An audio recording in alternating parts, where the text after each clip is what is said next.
What is up, everybody? I hope you're having a fantastic evening.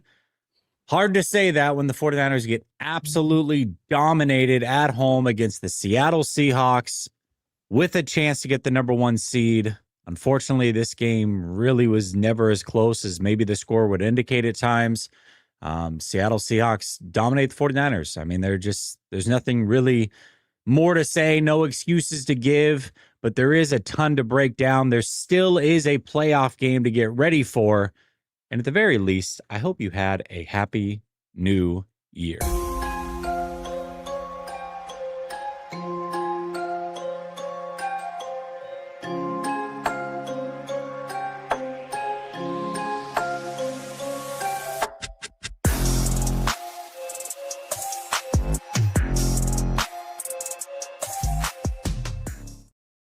All right. Welcome back to Last Second Sports. We are giving you our take down to the last second, and it's post-game rant time. And boy, is there a lot to rant about. David going full lumberjack on us. How you doing, brother? Hey, baby. I'm sitting here in Minneapolis. It's cold. I've been walking around this city 15 miles a day like I will. I am looking like a lumberjack.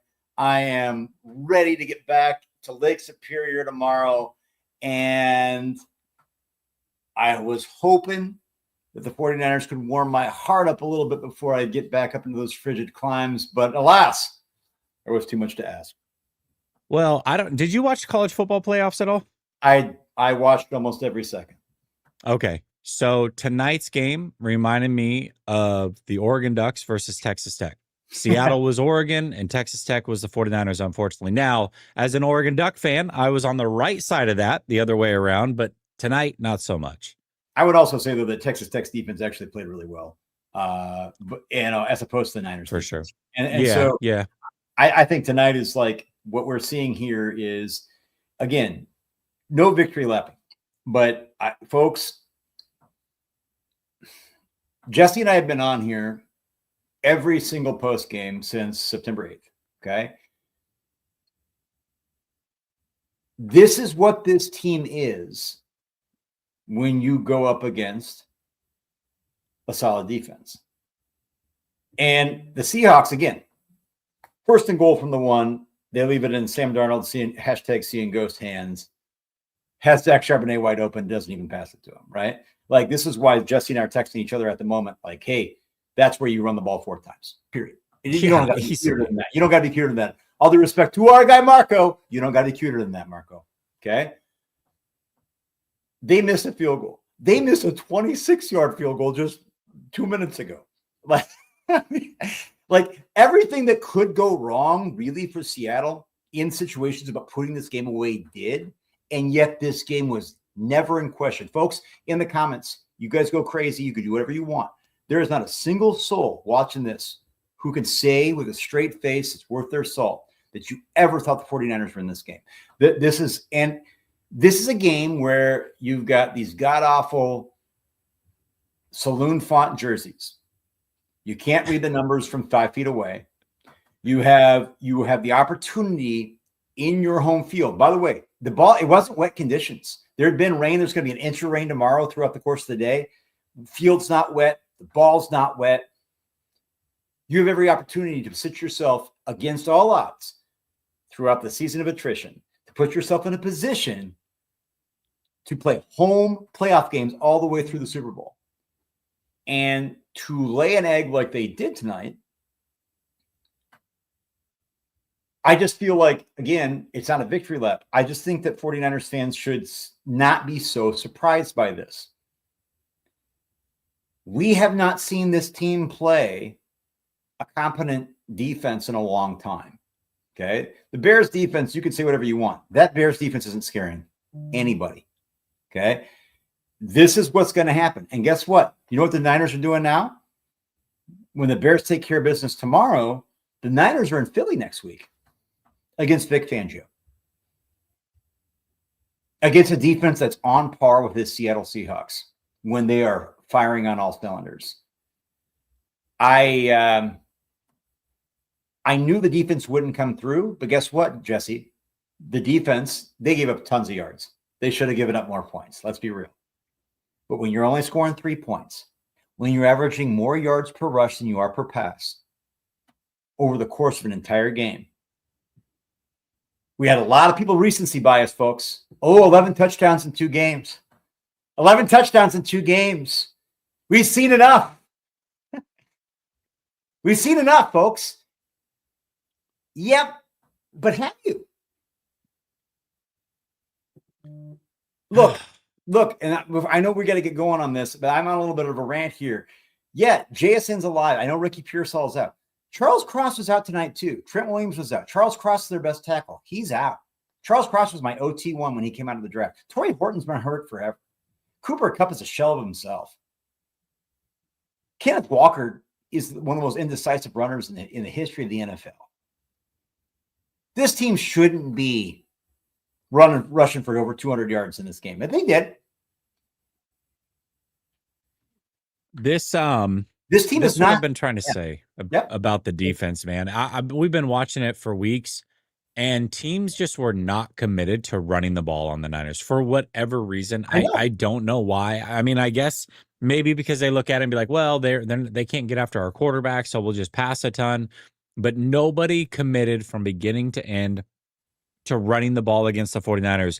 And I said going into the final 2 weeks of the season, I was really curious to see how it would look against the Bears and against the Seahawks, because those two teams commit to running the football.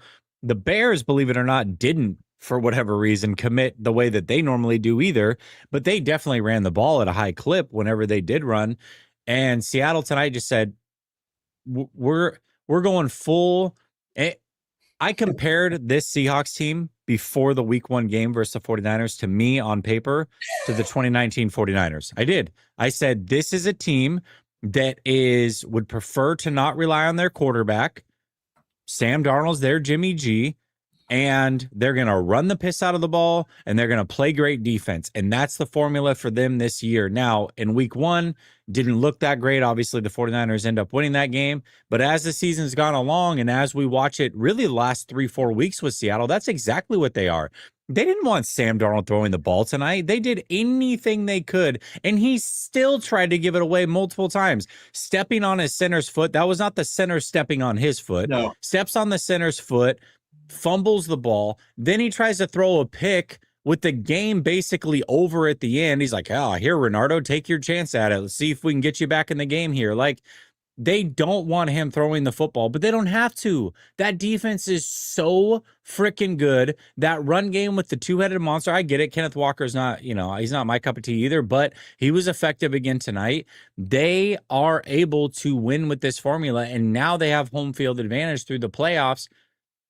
Well, hey, I mean, you my don't want gosh, to play man. in Seattle in the playoffs, because just like Santa Clara can get, by the way, which is going to be funny in the Super Bowl, Seattle is a January weather in Seattle plays right into this defense's wheelhouse, right? Like you already are going to be going up against the Seahawks defense that's clamps. And now all of a sudden you're going up into the Pacific Northwest, rain and wind in January. I'm telling you right now, this team is absolutely 100%. Obviously, we know they're in the driver's seat in the number 1 seed. It's not a hot take, right? But this team, 100% 14-3. Hey, nobody wants to do it. I'm a Niners fan. I don't want to sit here and praise the Seahawks. Hey, give the Seahawks credit, guys. This is a 14-3 team that 100%, despite the fact that Sam Darnold is an absolute front-running fraud. Okay. And I've said this. I know Jesse believes this too. I'm not a believer in Sam Darnold. Tonight, you saw what Sam Darnold can do, right? Nothing. Okay. He, on occasion, he completed wide open zone looks to JSN, AJ Barner, fill in the blank. Okay. There was not a single high degree of difficulty throw that Sam Darnold made tonight. There were multiple plays where Sam Darnold shit the bed. Like, that being said, this team reminds me of the Baltimore Ravens 2000.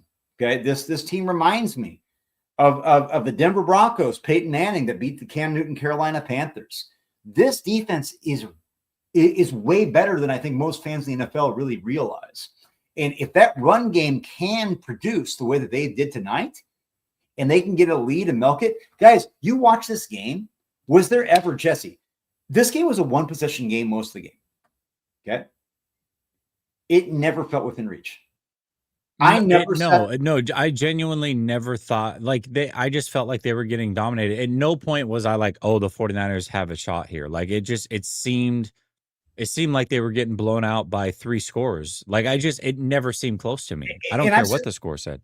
I'm sitting here in Minneapolis. My great friend Jake was coming up. We're going back up home to Lake Superior tomorrow. Here's my wife. Wow, look at this. Service with a smile. I got an old fashioned. Look at this. I stopped drinking these, but for tonight, oh, look at that. Look at the color. Okay. Look at the color. Look at that's not mine, hon. You take that. Okay. I love you. All right. Yeah, see you later. But I lost my train of thought right there. I got this beautiful cocktail given to me.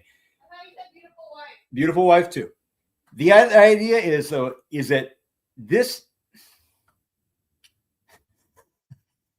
I'm just gobsmacked right now, Jesse, because all I saw the last 6 days was that this 49ers offense is a juggernaut. This 49ers offense is able to withstand X. This defense we knew was going to be a liability. The defense did break a lot. But again, we're talking about 13 points. And at the end of the game, Jess, it's not yards and yards per play and it's points, right? Like this 49ers offense had opportunities and they absolutely absolved themselves of any position where they're going to try to put this game out as a close game. And I'm sitting there with my buddy Jake watching the game on the couch, and he's not a Niners fan. He's cheering for the Niners. He's going into it more than I am. And we're looking at each other and we're like, this game is close, but it's not. The whole time, my son, 12-year-old son, he's sitting there like, this team they're not going to score. He said that in the first quarter. He said, this team is not going to score. They can't do it. And if it's plain to see to a 12-year-old, if it's plain to see to a fan who's a Vikings fan who has no dog in the fight, who actually is really cheering for me to want my Niners to win, it was just such a painful watch when you know the result. There was never a time where you thought they could get back in the game. This, folks, is not a team that can make a run in the playoffs. This is not a team that is going to make a dent in this playoff season. And I give kudos to the Niners. They defied all odds. They had a really easy schedule, yet they had a lot of attrition. The fact that they got to the point where they could sit here and try to get the number 1 seed the last week of the game is an absolute accomplishment. I don't care what anybody says. I will not take that away from them. I agree. But the point remains. The record is not who this team is. Okay? This team is a playoff caliber team in the way that there's 7 teams in each conference that make the playoffs. But this team is the worst defense of any of the 14 teams in the playoffs. And it's not even remotely close. And what the offense showed tonight is when they go up against a defense that wants to punch them in the mouth, they fold. Not everybody's the Indianapolis Colts on fumes. Not everybody's the Atlanta Falcons. Tennessee Titans. Not everybody's the Tennessee Titans. Not everybody's the Chicago Bears doing God knows what they were doing giving up the middle of the field all night. Did you notice tonight? What I tell you, I was on the phone with like our guy, Marco Martinez. Did they even complete a pass in the intermediate middle of the field? That's exactly what the 49ers want to do. How the one team, Seattle took it completely away, and the 49ers couldn't move the ball with consistency at all. Jesse can go find our text. Marco, our guy Marco Martinez, just really one of the best guys. And I'm not going to out like he's one of my guys, one of my close friends. He calls me up. He said, "Brother, I haven't talked to you in a while. What's your thought process tonight? We need to talk ball." Yeah. And I said, I think the Niners are in this. I think the Niners can win this game. I think Sam Darnold's not going to play that well. But I think that Mike McDonald is going to take the middle of the field away. I think Ernest Jones becomes the MVP. I thought Ernest Jones would make the big play, the turnover. But the thing about Ernest Jones, you won't see, I'm going to go back and watch all 22 tomorrow as soon as I can, or on Monday, is that the Ernest Jones, from what I could tell, is just an absolute beast. He is so disciplined. If you Fred Warner fans out there, If you want Fred Warner 2.0, look at Ernest Jones. And somehow the Rams gave him away. Yeah. They just gave him away to Mike McDonald. And what this defense did tonight is they said, Brock, and it's not always Brock's fault, actually. He's like, these receivers don't put stress on defenses at all.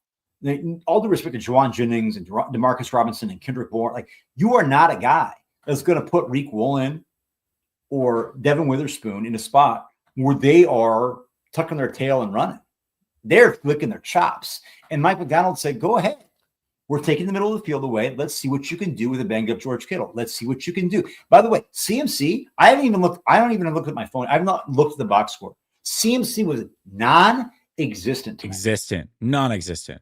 Like non-existent. George Kittle, non-existent. There was a point where George Kittle had 4 catches for 9 yards, folks. Guys, I had a guy, one of my guys, he's a good dude. He talked about, hey, I don't think people realize how much Ricky Pearsall is missing tonight. Ricky Pearsall had 36 catches through 9 games, folks. Okay? 36 catches through 9 games. That is production. If you got 4 catches per game through 16, that's 64 catches on the year. That's a decent year, right? That's wide receiver 2 numbers. Okay? Yeah. Ricky Pearsall is that dude. Ricky Pearsall is kind of that wide receiver 2A dude. He's a good route runner. He's horrible in press man. He's not a guy who takes the top off as much as he actually has the speed to do so. Him out hurts. But yet that's why Mike McDonald says, look, we know you do not have the personnel to hurt us outside. So we're going to take it over. I have no clue why Ben Johnson's Chicago Bears didn't do the same thing, because they could have. In a game where the Chicago Bears were scoring at will. Tonight, the Seahawks could have scored so much more, did not, and still never flinched. So what Vic Fangio is doing right now, folks, is licking his chops. Vic Fangio has a healthy defense. The Seahawks, despite Saquon Barkley taking a step back this year, hashtag lost a step like CMC. They're both kind of getting up there in age. They both did have a little bit, Seattle had a little. But at least he's broken a few big ones this year. Yes. Crazy plays and whatever. Like CMC just isn't. Anyways, the Niners are the team the Eagles were hoping for. I'm going to say that again. The Niners are the team that the Eagles are licking their chops for. There's not a team on the AFC. The AFC teams are wishing the Niners were in the AFC right now. And it's not, look, you could blame Robert Saleh. This defense is like Tatum Bethune goes out, D. Winters goes out. These guys are hurt again. Trent Williams isn't playing next week. I can guarantee you Trent Williams isn't playing next week with that hamstring. George Kittle, who knows? He definitely doesn't look right. He definitely doesn't look 100%. CMC does not look 100%. Yeah, he had the back thing again. I forgot about that. Yeah, you're right. None of these guys. Yeah, it's just the war of attrition has been a lot on this team. I want to go back to something you said early, though. Before we get into doom and gloom and all of that, what this team has accomplished is very impressive considering 100%. Everything that has happened. It really is, and that's all the way across the board. All those players deserve credit. Coaches deserve credit. All of that. And there is still a chance the 49ers could play the Bears. All right. So it's not necessarily the Eagles for sure. If it's the Eagles, they're not beating the Eagles. They're just not. The Bears, on the other hand, maybe. I know they just did it. That game will be very different in the cold, in Chicago, all of that. But there's a chance they can beat the Bears. That's a team that doesn't have the experience and new coach, and there's a chance. Yep. I wouldn't pick the 49ers to win that game, but I think there's a chance. And I think the Bears the second time around would certainly run the ball with a hell of a lot more consistency watching what they did the first game and watching what Seattle just did tonight. So they're not going to let the 49ers defense off the hook. But I don't think they've got a shot against the Eagles. I get Jalen Hurts this and no. I don't. In that weather versus that team, that dominant O-line, like no. It's not the Jalen Hurts. Like, look, I get that Jalen Hurts is not my cup of tea either at the quarterback position. If you were to give me my druthers, right? For sure. Let's be real though. And I've said this before, and I absolutely had my share of saying Jalen Hurts WTF, right? I get it. Yep. Jalen Hurts almost has 2 Super Bowl MVPs on his shelf. Okay. Jalen Hurts Also, this year, the offensive coordinator, you can say whatever you want. This offense for this year and the play calling has not been his wheelhouse as much as it was with Kellen Moore calling the plays. And you can say that, hey, that's an evidence of the OC elevating the quarterback. All I'm saying is this. What we've seen the last 3 or 4 weeks, when they've allowed Jalen Hurts to be himself and go a little bit more off script or do some design plays with his legs or get that point where that run game is actually working, which it has not worked as well this year, so it's hurt the offense. I'm sorry, guys. This 49ers defense is ill-equipped to defend Jalen Hurts as a runner. They're ill-equipped to defend Jalen Hurts as somebody they want to keep in the pocket. That's all there is. And like you said, Kingston J, 3rd and 17 was the game, but Kingston, brother, I'm with you on that. But I could also go back to 5 or 7 or 8, 9 other plays to say that's the game too. I'm not trying to take anything away from what you're saying, brother. I think you're right. But that's indicative of what this Niners defense is. It's front-running attrition, guys. It's JV All-Stars. And Jesse's heard me on a broken record for weeks. And I had people in the comments were ragging on me. You're not a fan. You're not a fan. You're not a fan. You're not a fan. Folks, I said, wait till it comes out in the wash against better teams. You'll see what this team is on both sides of the ball. And they're a mediocre team. Okay? If this team played a first-place record like other playoff teams in the NFL, this team is 9-8, 10-7, max. 100%. That's all there is to it. We've got 13, almost 1,400 strong watching across YouTube and Twitter. So I just want to say I appreciate everybody.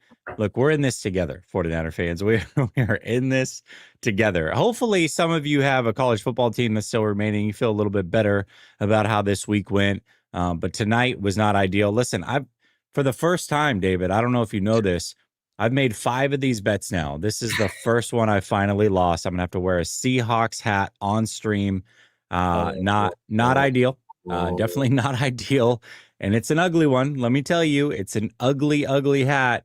But I gotta pay the piper. I finally lost one of these bets, man. Is it one of those fluorescent green? Like, is the color? It's worse. It's worse. Is the base color fluorescent green? It's where you know the 49er hat that's like all gold and it almost looks like a helmet. You know that they made it like that. It's like that, but it's just like the Seahawk eye on what it's the dark blue with the Seahawk eye. It's awful. It's atrocious. Bro, it's I hope you get your ass kicked wearing that hat. You know what I mean? Like, and I know Jesse. I deserve it. Yeah, you're right. I deserve it. Absolutely. I also hope that I get my ass kicked.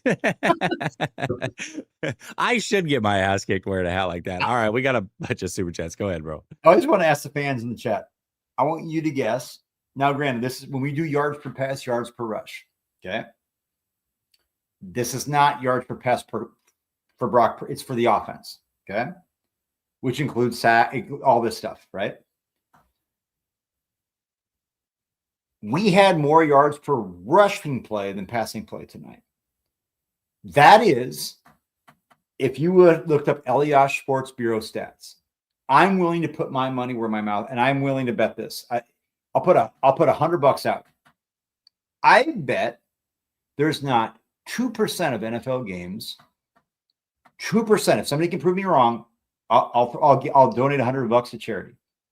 There is no way in hell that there are more than 2% of ever NFL games played in the modern era. Okay, post-merger, not even 21st century, just post-merger, where you have more yards per rush than per pass. Tonight, that happened. Ugh. Okay? I want 49ers fans to guess how many yards per pass did the 49ers have? Jesse, I'll give you the first go at it. 3.7. Come on, man. You got to give more. You had more than that. Okay. Now, should I give you the yard? I've already given you the yards per rush is more. How many yards? Let's start with yards per rush. How many yards per rush? I don't do 4.1 maybe? 4.4. Okay. So how many yards per pass do we have tonight? Well, then I'll go with the 4.1. I feel like that number is apropos. 4.0, a perfect GPA, an A student. You're getting into whatever college you want if it were GPA, but because it's not, you don't. You fail, right? You are going to be working in the mines. You are going to be just you're done. right? No offense to miners out there. I live in mining country. But this is like, it's Kyle Shanahan read offense. I know Trent Williams is out, but yet Trent Williams was out every single play -1 last week against the Bears, and they were gangbusters. So you can't sit here and say that that's unequivocally the only reason why. Okay. Oh, we weren't without Ricky Pearsall. Well, they were without George Kittle last week, and they went gangbusters. Okay.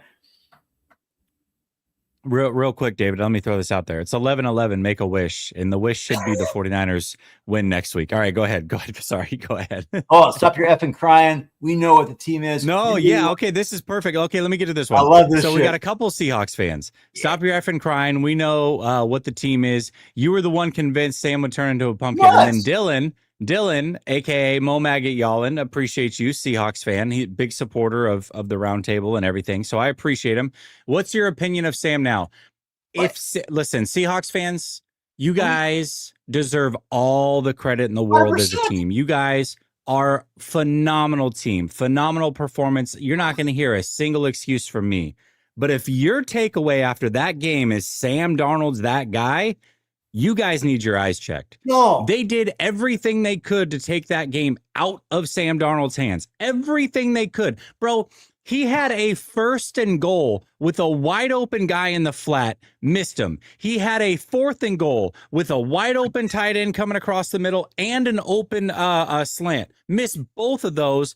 They don't score any points.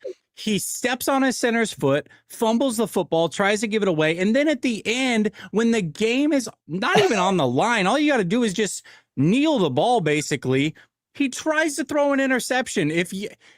That was the most basic Jimmy G ass game plan I have ever seen. If you remember the 2019 NFC Championship game where the 49ers threw the ball like 8 times against Green Bay, that's basically what Seattle tried to do tonight. They didn't ask him to do anything hard at all. Easy throws all over the place, and he still tried to flub it up as much as he could.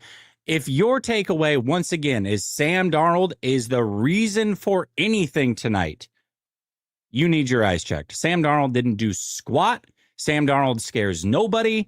This is not the game to victory lap Sam Darnold. It is, however, the game to victory lap your team because they are amazing. But Yes. Sam Darnold is buns. I don't care. He's buns. You won't find, and look, we're not even trying to toot our own horn here.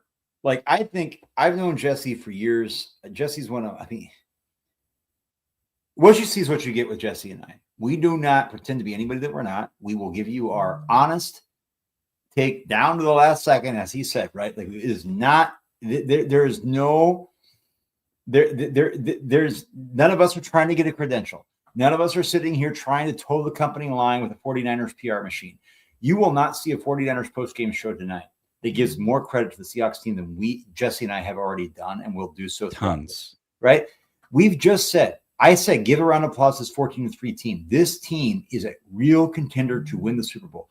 My God, Seahawks fans, I get it. Like, we're not even like anti Sam Darnold. We're not going to bed at night thinking we need to go pile on Sam Darnold because that's our identity. Right? That we need to go hang our hat on that we're Sam Darnold haters.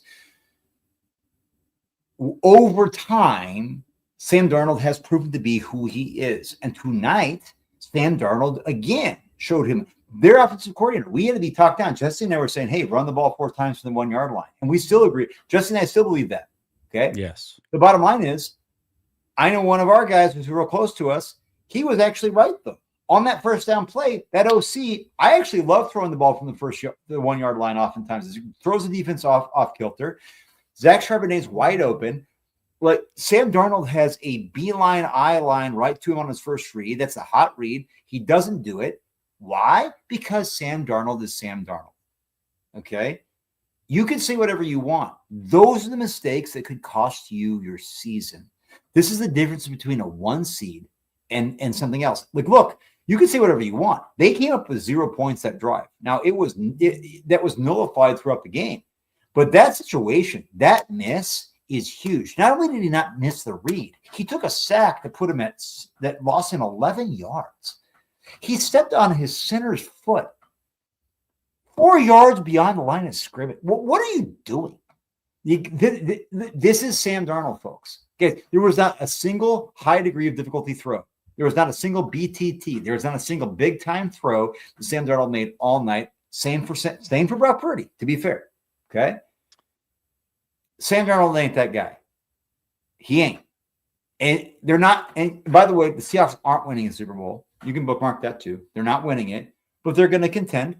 They're legitimate because of their defense, but Sam Darnold will rear his ugly head and it will cost them a game. And they're not making it that far.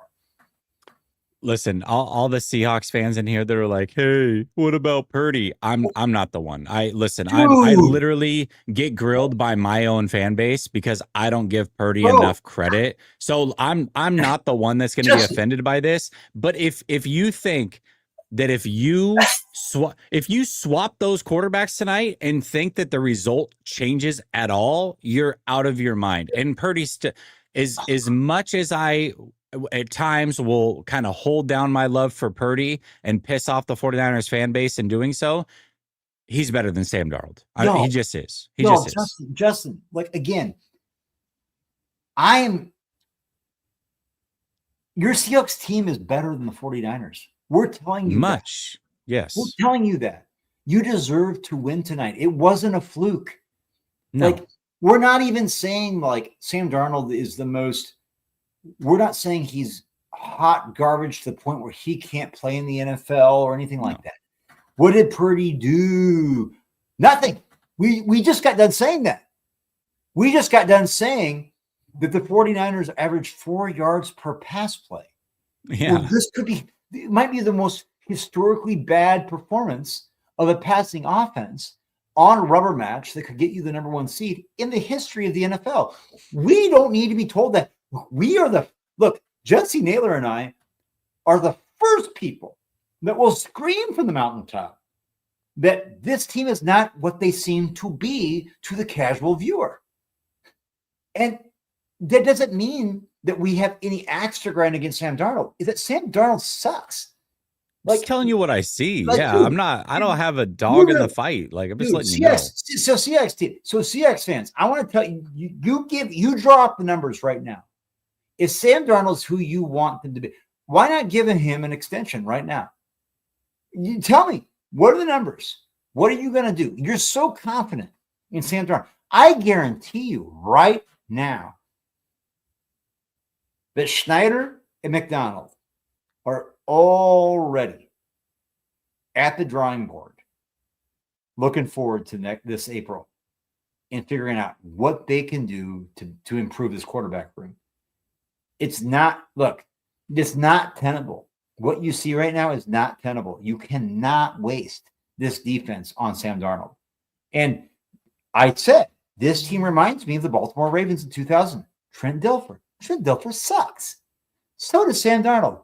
Reminds me of the Denver Broncos with Peyton Manning. Peyton Manning's a Hall of Famer. And he sucked near the end of his career because he was old and the John Gruden Bucks team with Brad Johnson. Like, right. Yeah. Brad Johnson was better than all those guys. I'm not saying Peyton Manning, but like he was better than all those guys at that juncture of their career. Yeah. Look, guys, we're not those 49ers fans. I know there's anybody but Seattle. We are always willing to give credit where credit is due. And there's been times where we've actually given credit to Sam Darnold. Sam Darnold tonight wasn't good. Like, Sam Darnold was not good. It's like Sam Darnold execute at a base level on a couple different situations. Everything was yards after the catch. Everything was schemed out where there were offensive linemen blocking and downfield in front of him, like after the catch, right? And there was not a single high degree of difficulty throw that Sam Darnold made. And it's okay. And kudos to you guys. You guys are the number 1 seed. You deserve that shit. Like, you guys, honestly, like I said, with the weather in the Pacific Northwest, with the weather in Seattle, and you guys honestly should be favored in any game that comes into Lumen Field. You should be favored 100%. I don't care if it's the Eagles. I don't care. Like, who else? The Bears? No, I don't care. The Rams? Like, hey, we've seen what's happened with the Rams in your house. You guys beat them in overtime. Mm-hmm. And justifiably so. You guys are, honestly, I'm going to give you super kudos. Like, you bitch slapped us. Like, honestly, you're the better team. Sam Darnold just ain't that guy. Yeah, Sam's like the 20th reason that you won that game tonight. So He's so far down the list. I just don't understand like why we can say that. Like, how many post game shows out there would sit here and throw as many flowers towards the opposing team than we do? We are not homers. Like, we are the last. We're the least bit of homers you'll ever see. So anyway. Yep, I agree. I agree completely. Well, let's actually real quick before we get to these supers, let's just hit this up real quick. Hell yeah. Let's make some picks for the Sunday night football game because this is the only one that really matters. So it's the only one I feel good about putting some skin in the game. More or less on Derrick Henry. We're going more or less here. The sleeper picks. Well, this is on the line. 100% smash the over. Yeah, I agree. Does Aaron Rodgers throw a pick?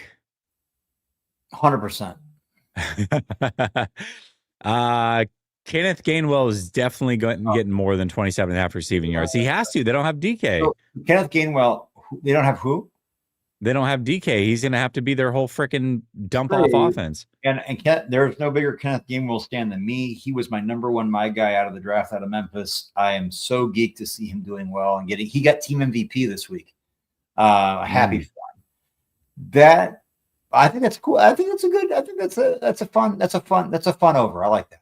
And I think Valdez-Scantling 2.5 receptions. I'm going more. He's an Aaron Rodgers guy again. He's going to be starting. Okay. He's like, yep. So I'm gonna submit that as is. I'm gonna play it safe. Yeah. Well, DK's out. Yeah. Yeah. That's so. Good. We're going more with Derrick Henry on 89.5. We're going more with Aaron Rodgers on the INT. More with Marquez Valdez-Scantling on 2.5 receptions, and more with Kenneth Gainwell 27.5 receiving yards. We're putting 10 on it. I think it's money. Feel good about it. That's to win 77. You can do the same. Yeah. Link is pinned to the top of the description. Get a 100% deposit match when you play Sleeper and you use promo code LSS. You can also get a free $20 play. I have a winner for the jersey, by the way. I haven't announced it yet, but I will. I promise I will. I've been a little bit busy, but there is a winner for that jersey. So I appreciate everybody that entered. But it's still not too late to have fun with Sleeper. Listen, whether the 49ers continue on or not after next week, you might as well drown your sorrows with a little bit of Sleeper. All right? Promo code LSS. All right. Mark Sanchez checking in from jail. He says, what happened? Can't wait to see you in that hat. I know, brother. I bet you can't. Michael says, you're the man. I appreciate you, but hat, go Hawks. All right. Well, good. We're starting with a bunch of Seattle super chats. Appreciate you guys for flooding the chat. Megan says, number 1 seed belongs to Seattle. Let's frickin' go. Hey, you guys deserve it. You guys really deserve it. Jason says, I'm over Glass Ricky, put him on IR, trade him for a 5th or whatever. San Francisco will go far if they don't play a good offense or defense going forward. 3 whole points. Well, here's the thing. Here's the thing, Jason. So if you go back to the draft show with me and Marco and Jesse, my reaction to Ricky being drafted, I had him as my WR6 in the draft, which was higher than Jesse and Marco, which is higher than a lot of people. Again, that wasn't based on Kyle. That wasn't based on how he fit with the 49ers. That's just based on my evaluation of him. In that situation, we also, though, would couch that with, I worry about his durability. I worry about what he can do in these situations. And I thought it was a reach. I did not think he was I had a second round grade on him as a WR6. Did not have a first round grade on him. I did think it was a reach. I still thought that Kingsley Suamataia was the better play, and people laughed at that. And now he's been a guy that's been learning as a young player, moved in from guard, but still has the best football in front of him. I firmly believe Suamataia is going to be a better player long term. I agree with you. Ricky is going to be a guy who is tough as nails in the situation. I saw this. I thought, okay, I'm just going to talk. I'm just going to say it, Jesse. I'm sorry. Yeah, go ahead. I've seen people say, oh my God, Ricky Pearsall was shot. How dare you? How dare you question his toughness? How dare you? Look, I'm not even questioning his toughness. It's just I like know. it's not his toughness. It's that No. the dude is he is Elijah Mitchell. Like he is that dude. Like you can't rely on him to play football. Like you can't. And him being shot last year has nothing to do with him being injury prone through college and through his brief NFL career. He also is a very old rookie at receiver. Yep. His ceiling is where he's at.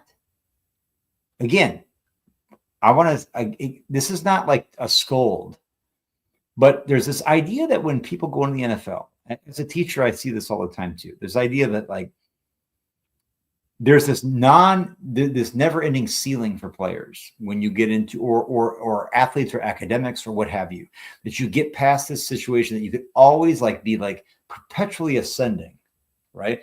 That is not realistic for whatever position, quarterback, defensive end, defensive tackle, punter, you name it. Okay. Ricky Pearsall is who he is. He is a good NFL player when available, and he's very rarely available. And to spend a first round pick on this player, I don't think any of us should be surprised that he's not available at this point.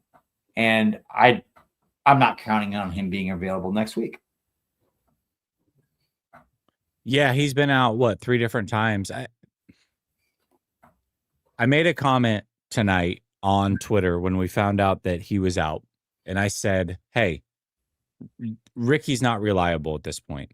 Mm-hmm. And the response I got back was, how dare you question his toughness? Yeah. Never questioned his toughness. I just said he's not reliable. And he hasn't been. In 2 seasons, getting shot aside, it's okay just because, he got shot and survived. That was horrific. It's okay to acknowledge that, and also okay to admit that he's been hurt in both OTAs. He's been hurt in both training camps. He's now missed time 3 separate times this season. Yep. And all of that was with a bunch of different injuries. Hamstring twice, shoulder subluxation, the knee, the ankle. It's everything under the sun. I mean, it is what it is. Now, does that mean he's injury prone forever? No. But to this point in his career, he is unreliable. It's very simple. It's not a dig. It's just the reality of the situation. And when you've got a game that is a must win, he just played last week and practiced this week and didn't suit up. You just can't rely on that guy. It's the 3rd time this season. 3rd time. Well, I think it's one of those things where, yes, if Ricky were here tonight, obviously it would have made the 49ers offense potentially more dynamic, which couldn't have been less dynamic tonight. Tonight, the 49ers receivers averaged 7.7 yards a catch. The most was Jawan Jennings at 8.8 yards a catch, which is about right where he usually is. Mm-hmm. Third and Jawan. The big thing tonight, though, in a single possession game that most people have not been talking about, we haven't talked about tonight, Jess. Christian McCaffrey. Now, he hit right around his season average. I want you to guess how many rushes. Okay, guess without looking. Touches and rushes. Touches. How many touches do you think Christian McCaffrey had tonight? 9. Oh, wow. 14. Okay. How many rushes do you think Christian McCaffrey had? I feel like he wasn't even in there. Well, if he had 4, then I'll say 11 rushes. 8. 8. So in a game where you lost 13-3. 13-3, folks. How many total yards did he have?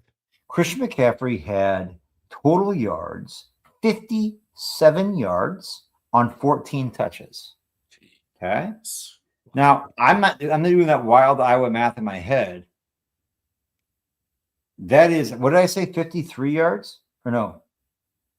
58. 57. He averaged 4 yards, basically averaged 4 yards a touch.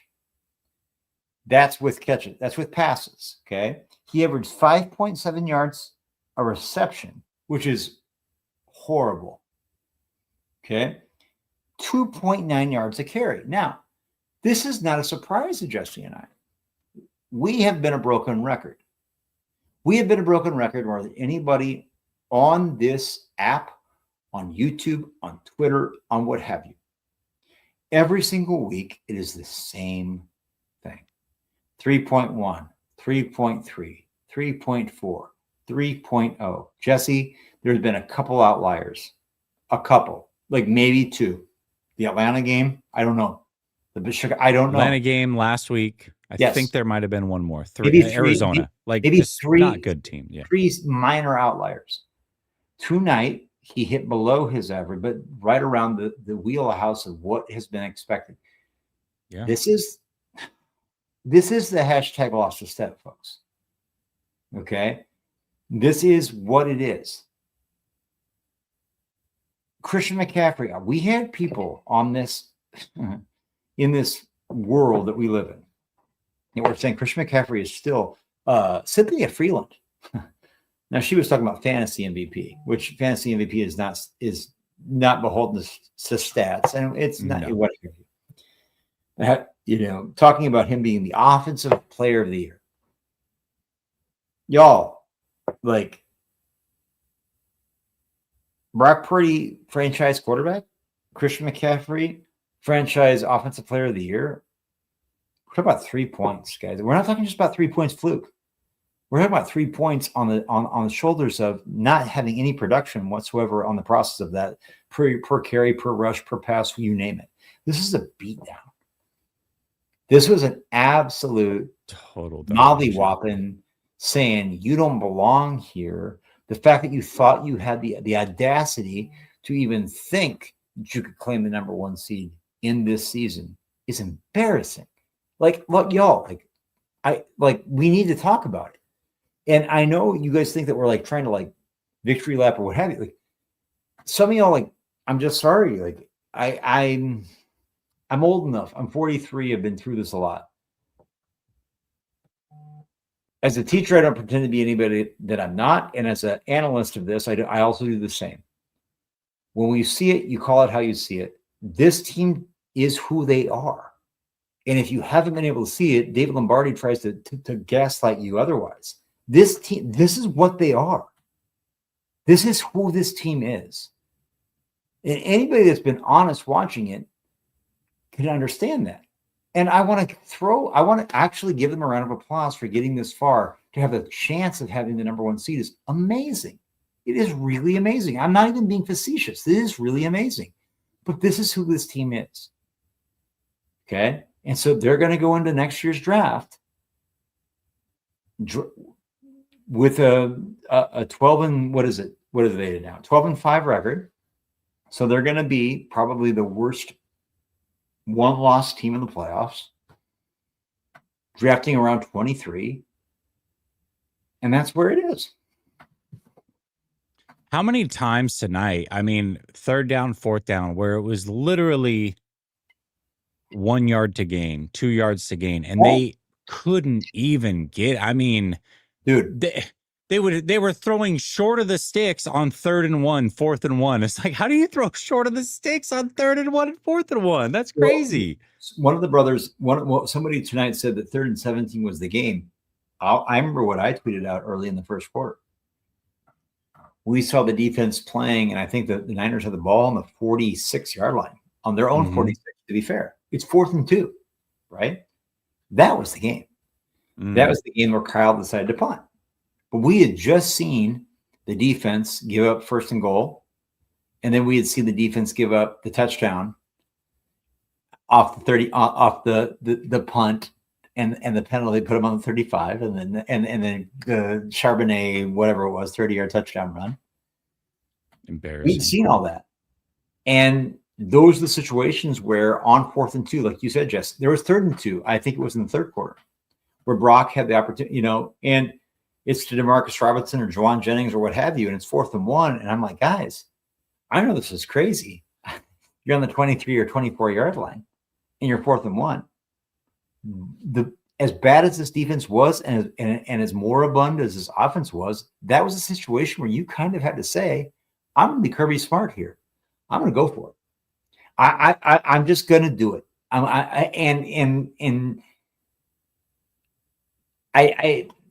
There was just never a time where I watched this game where I didn't think the Seahawks defense was in complete control. I have not seen a game like this all year. I have seen a game where the Niners offense has been anemic, 100%. Now, in the last 2 weeks, that has not been the case. We've been told and we've been gaslit and we've been. They had averaged 42 points a game for the last 3 games, man. But again, 3 points. You and I both knew to pump the brakes. You and I both understood what that looked like. And it's very easy to get in the game of recency bias where you think this team is the greatest show on turf. This is Torrey Holt. This is Isaac Bruce. This is Kurt Warner, right? This is Mike Martz. No, it's not. Like you see who this team is.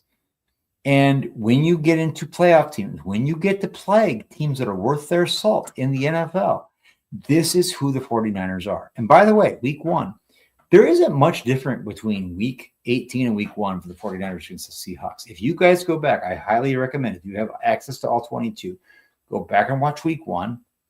I actually have access to this. So anybody guys hit me up in my DMs, what have you, I'll give you access to what I have. Okay. This 49ers offense was pretty much as anemic in this game as they were in week 1. And usually you're like, hey, week 1 is an outlier. It's what have you. Not against this team. Yeah, they weren't good.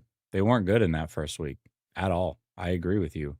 Jimmy Z says, bang, bang, false hope, gang. Enjoy that, Jesse.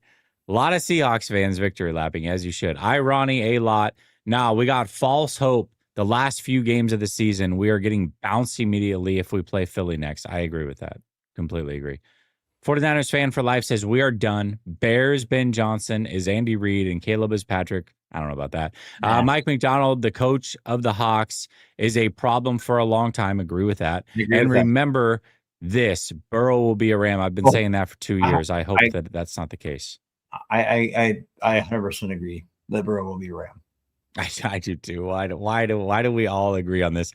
Jimmy Z says, so glad the Winers farce of a season is over. It's not over yet. We got another week. 808 Niner says, laugh out loud. Saleh is trash, and I don't want to hear about what he has to work with. It's been over 10 weeks, and the defense looks as horrible as ever. I haven't seen any improvement or any adjustment. 808, look, brother, you know I love you. And I'm going to say to you, when you want to front run that Demo Lenore is an all-pro player, okay. Demo, Grant Cohn asked a great question, Robert Saleh, this week. And Robert Saleh gave him a great response. And Robert Saleh also gave him Russell Wilson coach speak. And the fact of the matter is, like, you don't have a defense with anybody. Now, Sam Okunanu, I want to say this about Sam Okunanu.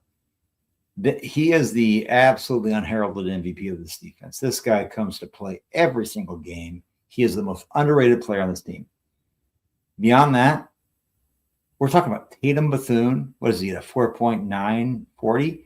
We're talking about D. Winters, who is absolutely, the most overrated player on this defense. You're talking about Renardo Green, who's my guy, but yet gets caught in the wash. You get Demo Lenore, who can't tail your best player. You got Tig Brown, who's the worst safety in the NFL of any safety who gets regular minutes in the NFL. You get Jason Pinnock. I don't even know what a Jason Pinnock is. Okay, you never heard of her. No, like, look, Malik Mustafa is a nice little player. I know that sounds bad that I said that way. I'm just saying, like, Malik Mustafa gets credit for like the Molly Whopping hits. Malik Mustafa is not a guy you can rely on in coverage. Like, this defense is bad. This defense is JV All-Star bad. And there is no way in hell that you'll ever get me putting Robert Saleh in a position where you just say, hey, I'm going to make you accountable for the dregs that you're willing to deal with here. The bottom line is they gave up 13 points. Now, granted, one of that's a missing 47-yard field goal, one of that's a missing 26-yard. 47 misses, right? Okay, let's give them that.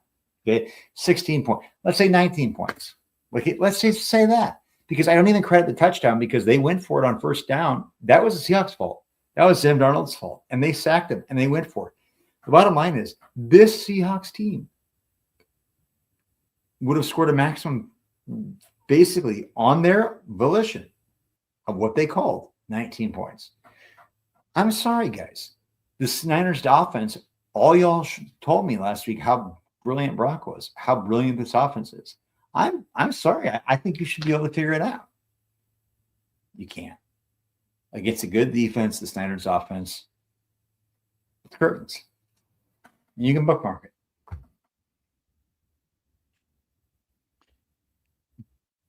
I got to read a tweet. Please. Oh, and I'll give credit because this man deserves all the credit in the world. Thank you. David Lombardi. I love this man. George Kittle says he thinks Shanahan and the offense had found its rhythm until the double tip interception near the goal line. And he's right. That was probably the ultimate hinge point moment in this game. What fucking game were you watching? That was the ultimate hinge point in this game. What are you talking about? They're down 13-3 in the fourth quarter. Well, the ultimate hinge point, they still would have been down 3, and that was the only time they moved the ball all game long. Right. What game are you watching? David Lombardi also said this week that he doesn't care who wins this game. A Seattle podcaster, who I respect, had said, David, let's bet $1,000 to charity on who wins this game. And David said, I'm comfortable enough in my charitable contributions, i.e., his tax write-offs to, I don't know, whoever his father-in-law buys all their Wimbledon sweaters that they hike in Yosemite with, and said no go. And then he said, I don't even care who wins this game. But yet today on his podcast was wearing an FDSF fire department in San Francisco with the number 13 on it. 13. Oh, look, David Lombardi. So Seahawks fans that are watching it piling on me and Jesse. David Lombardi is the most punchable face, the most punchable personality, the most laughable mouthpiece in the 49ers world. And he's going to tweet through this. He'll tweet through next week when they lose. He'll tweet through the offseason. He'll tweet through more years of mediocrity. It does not matter. Because he swam at Stanford on the C squad.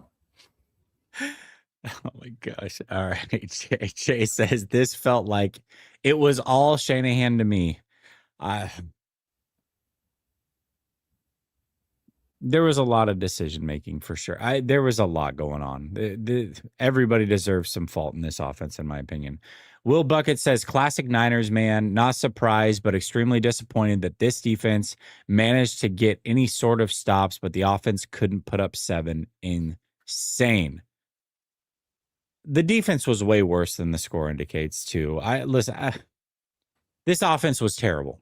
Don't get me wrong. Yep. But looking at the score and saying, oh, this defense did what they were supposed to. No. Again, horrible play call to start the game by Seattle. Horrible decision-making by Sam to take 7 off. 2 missed field goals. They easily could have put up close to 30. And they were getting 3rd and 17. You run the ball for a first down. Jimmy Z, who ironically, Seattle Seahawks fan, that's great.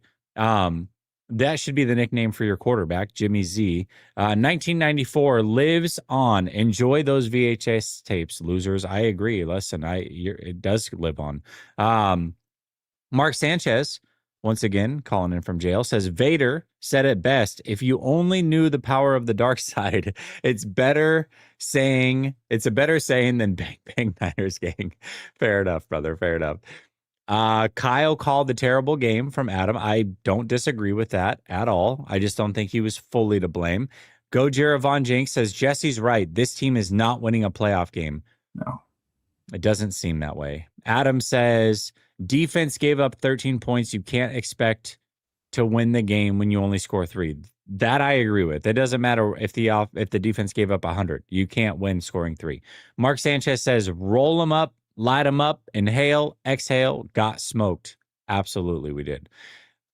Irony Lot says, if the Rams or Seahawks win the Super Bowl in our stadium, I'm going to be sick all offseason. Also, why are there ads on your live? Crazy work. Because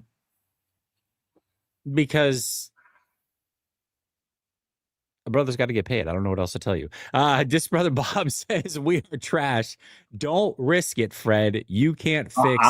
I want to say this. I want to say this for brother, and I agree with brother Bob on this. I love brother Bob. Brother Bob is one of my guys. Like Fred Warner on 70% is not an NFL player.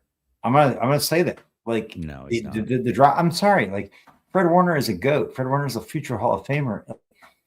70% of an NFL, like, it doesn't matter if you're a Hall of Famer player. Like, 70% of you as a Hall of Fame player, that's a drop off. That's a huge drop off. You are a liability. You are not that guy. You are not going to be a contributor of any way. Defenses will attack you. I'm going to say that again.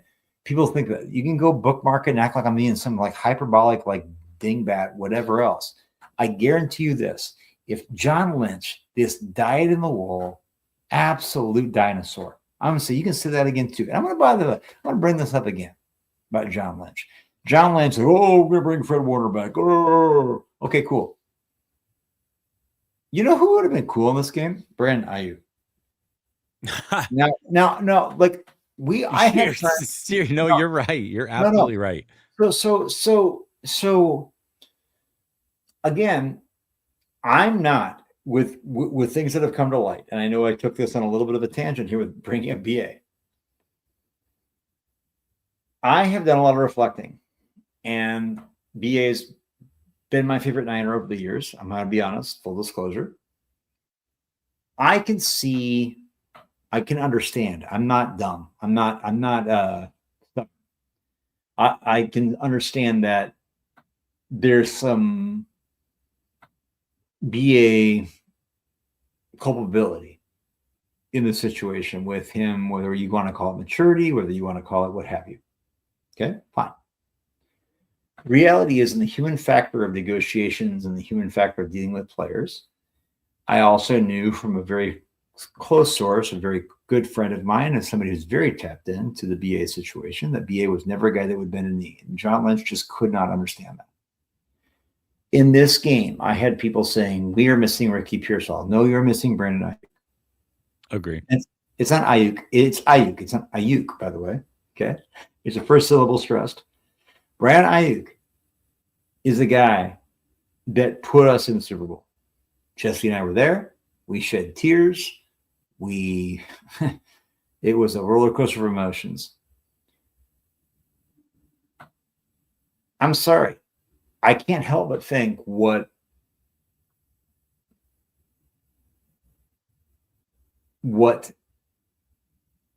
basic level general management would have done of trying to do it with egos and try to figure out a way to make this work instead of voiding guaranteed money.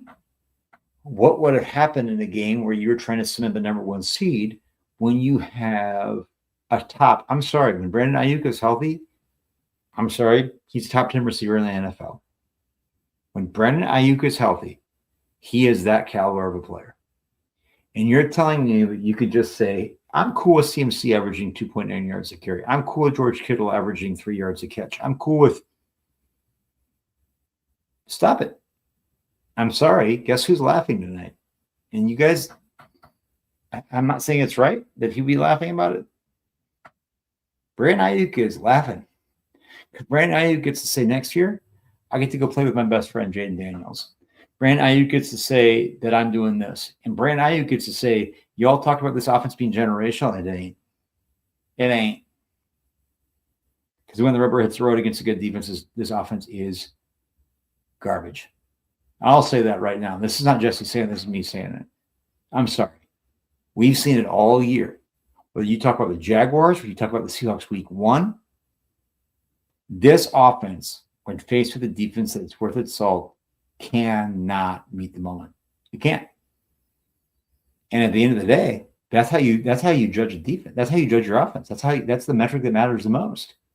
And if you can't do that, you can say all you want. You can beat up on all these has-beens. You can beat up all these attrition level defenses.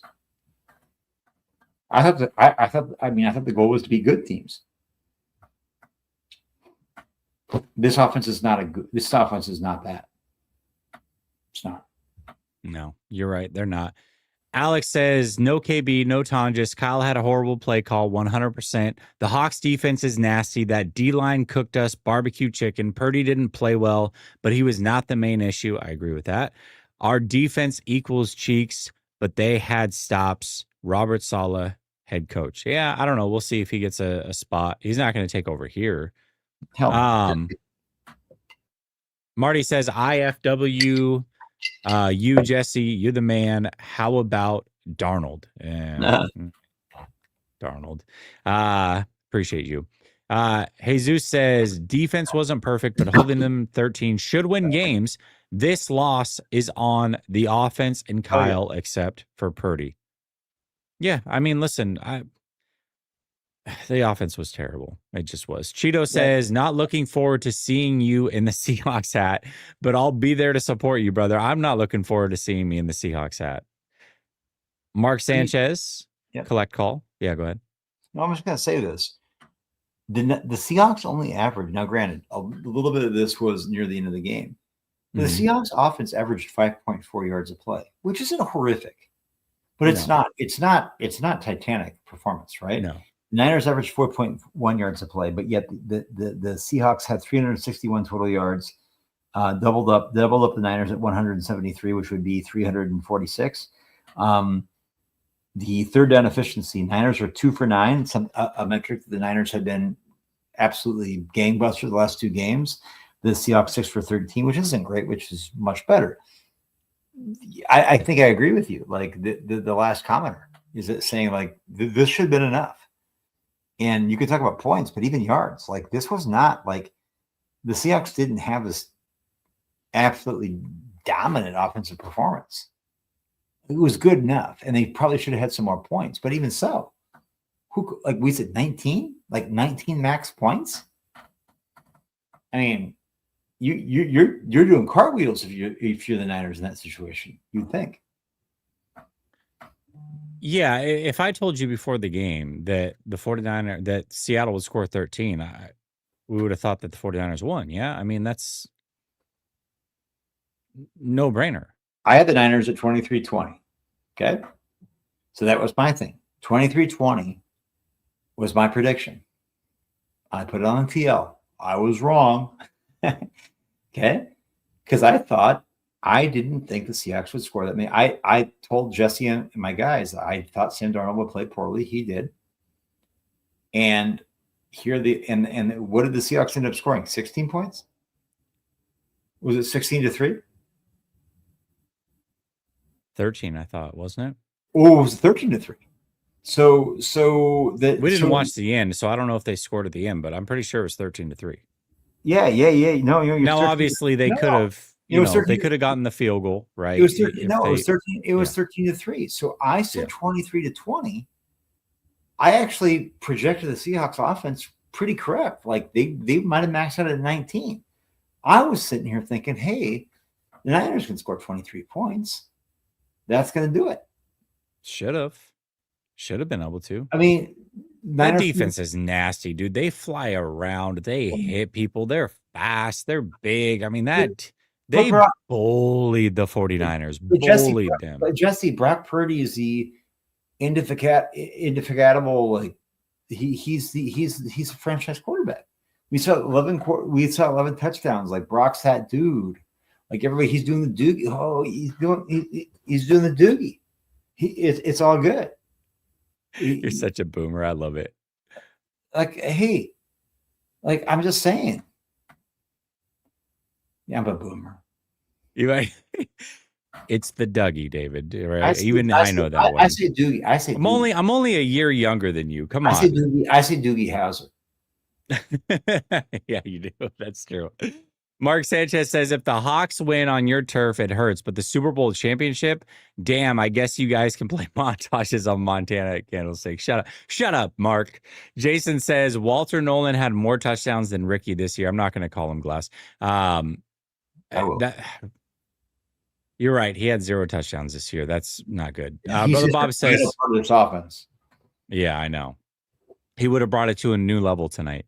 Brother Bob says, worst game by Kyle Levy calling plays. What the F? Tonjes? Yeah, where was Tonjes? John says, Jesse, team-wide loss. If you had told me that we allowed 13, I'd have taken it. Purdy was under all kinds of pressure, and Sam Darnold was used like Jimmy G. Yep, and yep, I completely agree. Jesus says, Kyle talking about tackling is crazy. Maybe get in your bag and call better plays instead of calling out Salah's defense.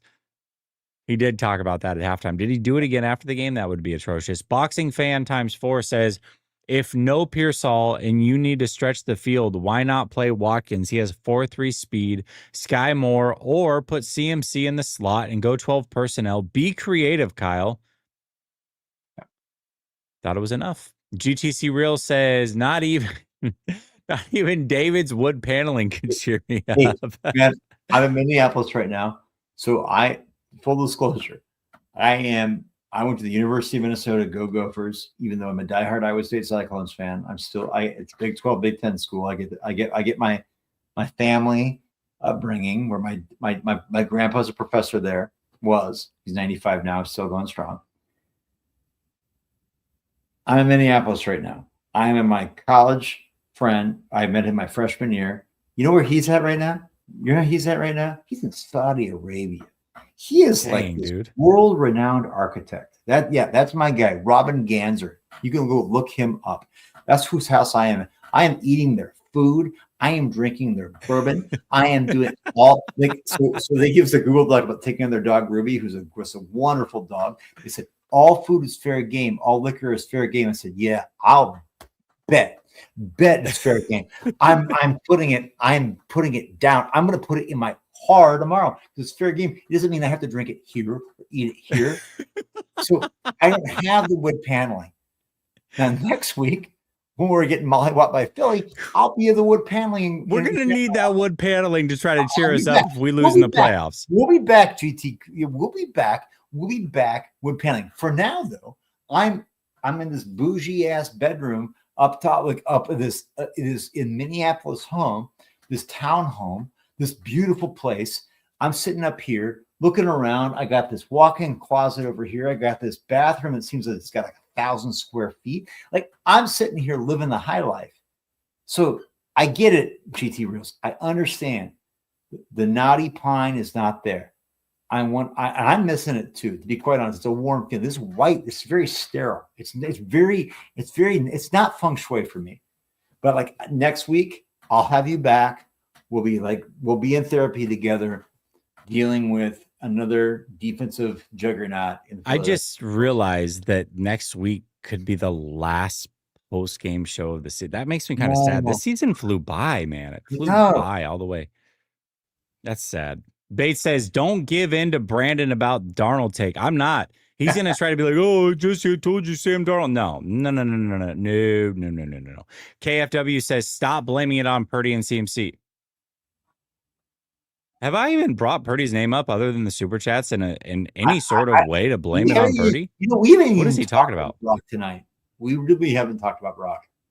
Anyways, this is PTSD. Purdy fan. This is how I know. I love you, KFW, but this is how I know. Yeah, that Purdy fans will go to such great lengths to defend their guy that they'll just assume that I'm gonna hate on him. So much so that they'll just throw in a random super chat, be like, I'm sure it'll land because he's in a crap on Purdy. Not once. Barely even talked about him. Barely talked about him at all. Anyways, this is on Lynch and Shanny. The offensive line is mid, and we can't rush the passer. Purdy is getting hit constantly Okay. No help at all. All right. Well, I'm glad you defended them. You didn't need to. We didn't really talk about them. Well, Hi, Ronnie. Says Sam Darnold is fool's gold. Stop playing yourselves. Yeah, he is. Alex says, yes, we lost and the Hawks are a better team. But come on, Hawks fans. Sam is cheeks. Completely agree. Oh, Shady Luke, an Eagles fan. Appreciate you, Shady Luke. He says, I think San Francisco can go to the bowl just as much as anyone in this game. Doesn't move me on that. But two things that worry me is the defense not getting stops. And if they don't get stops, the offense against good defenses. Hey, listen, Shady Luke, let me ask you this. You have your choice between playing the Rams, the Seahawks, and the 49ers. As an Eagles fan, you're welcoming with open arms this version of the 49ers team. You just are. Gizmo Maltese says, did O have a bad game or were they exposed? That's a great question. And that was a question we had on the docket until we got 1,000 super chats, which I'm so grateful for, by the way. But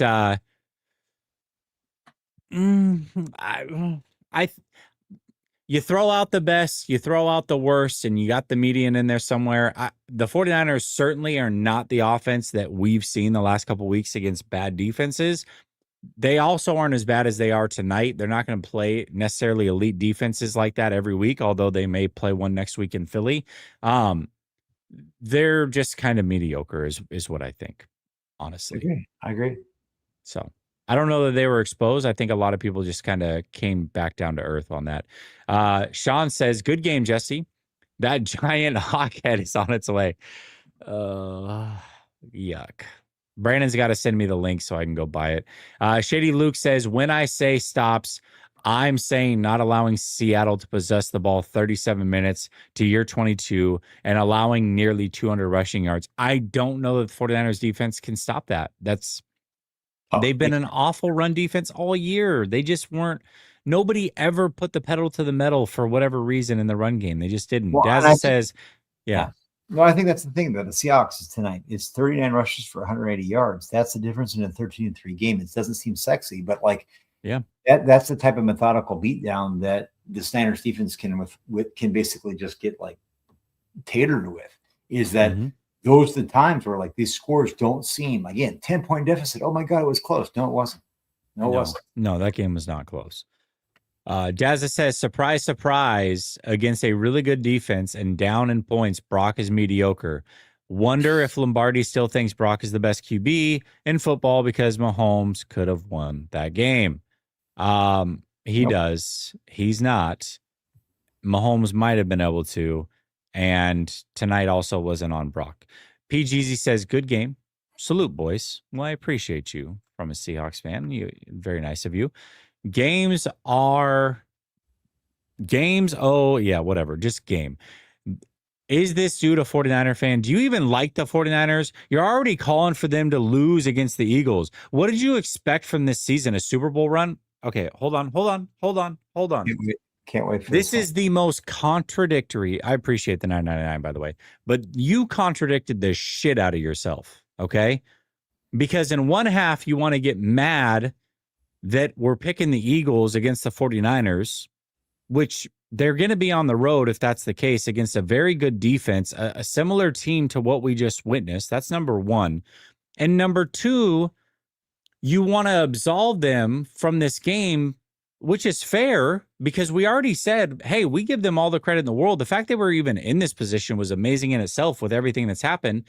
But you then say, what did you expect from this season? A Super Bowl run? No, that's why I'm picking the fucking Eagles. So you contradicted yourself. So are you expecting a Super Bowl run or are you expecting them to lose to the Eagles if they play? No, like which one is it, bud? So here's the thing, man.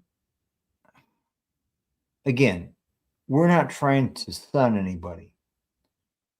Jesse and I remember picking up Jesse at SFO in an Audi rental car. Alamo treated me right. They screwed something up. They got me a nice car. I picked up Jesse in an Audi. It was a nice car, wasn't it? We picked him up. What was it? A Quattro A, whatever the hell they call it. I don't know what. It's a nice car. somebody correct me, like, is there a certain amount of money? Is there a certain, like, what makes you a fan? Because I don't like to sun people. I don't like to be like, I don't like to like get out receipts and talk about that, because I think there's a lot of people, I think that's a little gross in a way. That there's understandably, like, it's tight times, like this economy's tight, like people are doing what they can for their families. But like this whole idea of like, if you're going to call people out for being a fan, does paying season ticket prices for 6 years, does that make you a fan? Does No. does going to the No. NFC Championship game, paying for hotels for multiple nights, rental car, monster, like flying monster from price, Tampa all the way to Santa Clara, Lake Superior, near the Canadian border, Mhm. 2 minute Duluth, Duluth canceling, me driving through fog, 4 hours through fog to make it. Doesn't make you a fan. It doesn't make you a fan. Doesn't make me a fan. Okay, I'm sorry. No. Jesse, I'm glad you corrected me on that. Yeah.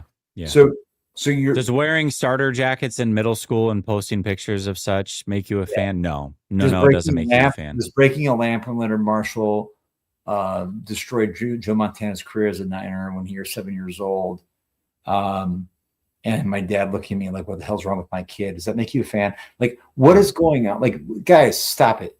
Does remembering that your oldest son was born on a Seattle 49er Thursday night football game and the 49ers won that game and the first outfit your son wore was 49ers gear, does that make you a fan? No, it doesn't, David.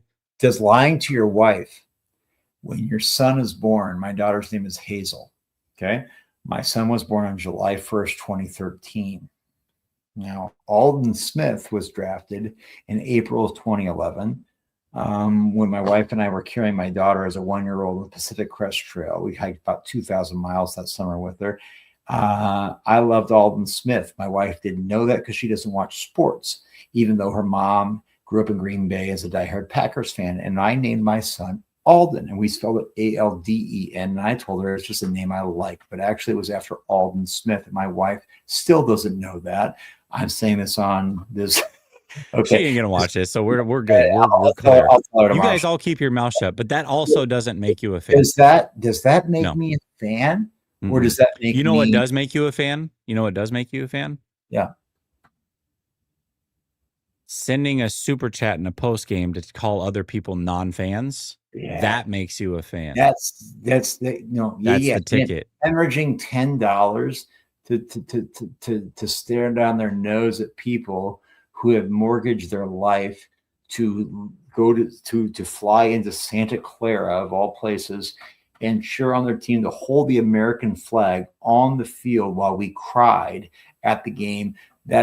We are not fans, though. No. We're not real fans. No, we're not. We are self-loathing, miserable cucks. That's what we are. Hey, speak for yourself on the cuck part, all right? I'm not. Listen, I draw the line somewhere. That was all fun up until that point. Absolutely not. All right. But game of runs poker, you, sir, are a real fan. You fan so hard. All day, every day, Kim says, calling all cars. APB out on pedestrian Brock Purdy. That man can handle a team with a pass rush. I will say this, though, about you, brother, all day, every day, is that there were a couple times tonight where Brock bailed on a clean pocket. And it happens. And to be fair, there had been some undue pressure. You know, when you have an Austin Pleasance at left tackle, it's going to happen, right? That being said, in the first half, when you're talking about 7 or 9 clean pockets, and you're building on 2 or 3 of them. That's a lot, and those are one of those situations where could that be a difference in the game? Maybe. I don't think probably ultimately enough, but the bottom line is, look, Brock Purdy is supposed to be, granted, everybody has these moments, but is this Seattle defense really Baltimore Ravens 2000? Are they really 85 Bears? I think they're a very good defense. They're good. No They're doubt the about second best defense in the NFL, though, right now. 100%, and that's cool. We talked about it. I completely agree with you, and I think that I've given them flowers, and they deserve all the credit in the world. And if Brock Purdy is that dude, escaping clean pockets shouldn't be something you're doing. Like the defense you're going against is already formidable opponent, and so a clean pocket is something you should relish. Those are the things, though, that good defenses do, to be fair, is they get you kind of spooked in certain situations, and that is a credit to the Seattle defense. I will be willing to say that. I will be very willing not to pile on Brock about that. I will also be willing to say that Brock showed tonight that against a legit defense, he's just not a special player. And that's okay. Like, y'all, like, to me to say that. You can say, oh, you're going to be good. I'm dead ass. Bookmark this, please. I've seen this movie before, folks. You all have. If you're being honest with yourself, you've seen this movie before. This isn't Steve Young. No. Guys, just stop it. Like, this is... He's a good player. He's made some special plays, but he's not a special player. He never has been, and he never will be. Josh Dobbs has made special plays. Now that might be seeming a little bit fun. Like the Sam Darnold has made special plays. So we could talk about. What I'm saying is, stop using individual games of outsized statistical performances to be writ large. This idea of like representing who a player is. Do I think that Josh Dobbs is Brock Purdy? That is asinine. No. What I'm saying is this. You know who I do think is as good as Brock that 49er fans would never admit to is, and actually probably better than Brock, is Dak Prescott. Of course. But Dak Prescott is a cowboy, so he can't possibly be a good player. Yeah. Dak Prescott did, it's all there is. And you could fill in the blank with Tony Romo. You could fill in the blank with all different types of players. And I like Brock. I think Brock, actually, there was a couple of plays tonight where I was very impressed with Brock's ability to improvise in short order with pressure and get some first downs in times that were I wouldn't say super high degree of difficulty, but I would say also were like absolutely NFL, like 100%. Like, you created that, and kudos to you. But when the rubber hit the road, Brock Purdy was not a guy that was going to put you on your back. And the Seattle Seahawks have been a team that played other teams in other situations, in similar situations, in similar climates, and similar weather situations that have not been this close. And look, Brock has now had 2 games against the Seahawks this year where he's played poorly. And I think at the end of the day, I think we've seen what your ceiling is against legitimate defenses, and that should give you pause. And it is what it is, folks. And that's the movie we've seen before. And so if you think that you're willing to like pin your bets on piling on a depleted Indianapolis Colts team that's running on fumes that's out of the playoffs, cool. Just so we're clear. Yeah. Matthew Stafford, a guy that a lot of 49er fans talk shit on, 2 weeks ago just had 457 yards and 3 touchdowns against this Seahawks defense on the road. Yep. And played it through overtime and gave it everything he had. That's a guy that's a franchise quarterback. Yep. Today, if I'm seeing the Brock Purdy had 19 for 27, 127 yards, 4.7 yards of pass, an interception, 3 sacks. David Lombardi would be super pumped with this, a 23.0 QBR, which I don't give a shit about, and a 64.9 rating, which I don't give a shit about. I don't care about any of those things. I know David does.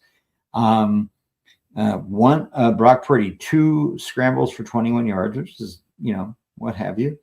Boy, oh boy. Brock was fine. That's I guess the point is like, if your expectations of Brock are what my expectations of Brock are, I don't really put any blame on him. Like, he did what I would expect him to do under these circumstances. But if you victory lap and for 3 straight weeks against shit defenses say, oh, he's him and he's a lead, and then super chat me that he's better than Josh Allen and all this crazy shit, then you got to do better than that, right? I don't care what the circumstances were. For my expectations, I really don't put any blame in this game on Brock. He did what he should have done, and that was that. And that would be my expectations. But if that's an elite guy, then you have to expect more from him. I don't, but you should. Jesse, so this year, this was by far his worst yards per pass at 4.7. His second to last with that was 5.8 against the Browns, 6 against the Panthers, where he almost threw 5 interceptions. And the yards per pass, by the way, does not mean that you've had a great game. You could have made all kinds of foibles. The other, 6. We're talking about, and then in other games where you're like, hey, the Jaguars and the Seahawks, it's 2 touchdowns, 2 interceptions. So the big games that he had this year: Arizona Cardinals, 3 touchdowns, no picks. Tennessee Titans, 3 touchdowns, no picks. Indianapolis Colts, 5 touchdowns, 1 pick. And the Bears. So, but then against really reputable defenses, he's pedestrian at best.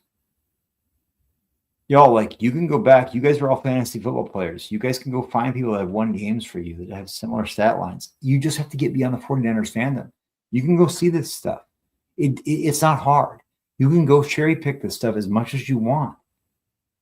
It's very easy to have a self-fulfilling prophecy for what you think in your leading narrative is that makes you sleep well at night. But the bottom line is, right now, this 49ers offense,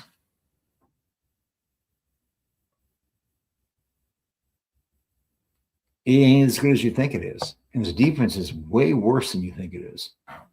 And it's not good. This is a team that's not going anywhere in the playoffs.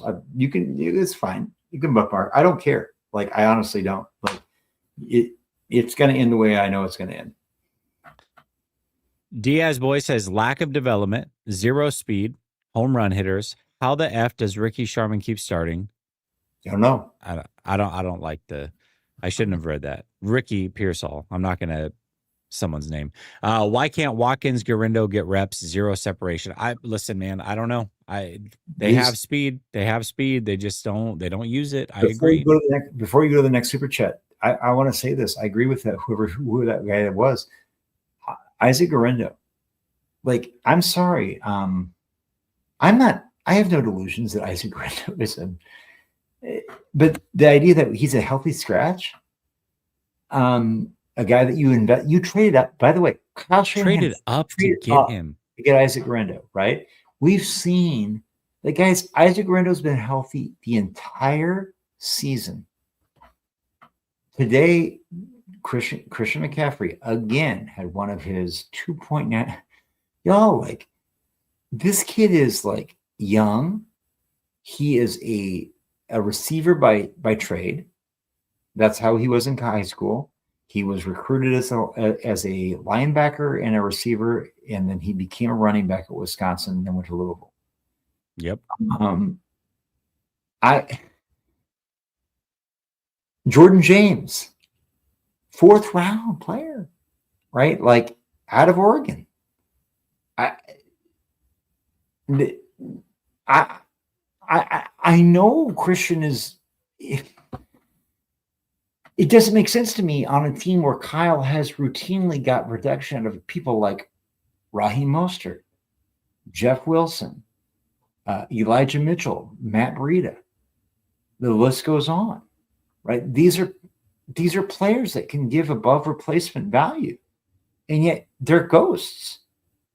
And yet you're hammering a guy who literally all year has fought to be like, he's not even above the bottom third of the NFL in per play production and efficiency. Nope. This is I'm going to say it, Jesse's heard me say this before. I'm going to say it. This is Cabo culture, folks. Like this is my dudes, my clique, my guys. Like I can't. Brock Purdy, by the way, to his credit, was a dude in 2022. I was talking to my Brad Graham about this. Brad and I were talking about this on the TL today. Brock Purdy allegedly had the best training camp of any quarterback in 2022. When did he play? When did he play? Once everybody else got injured. When he had to play.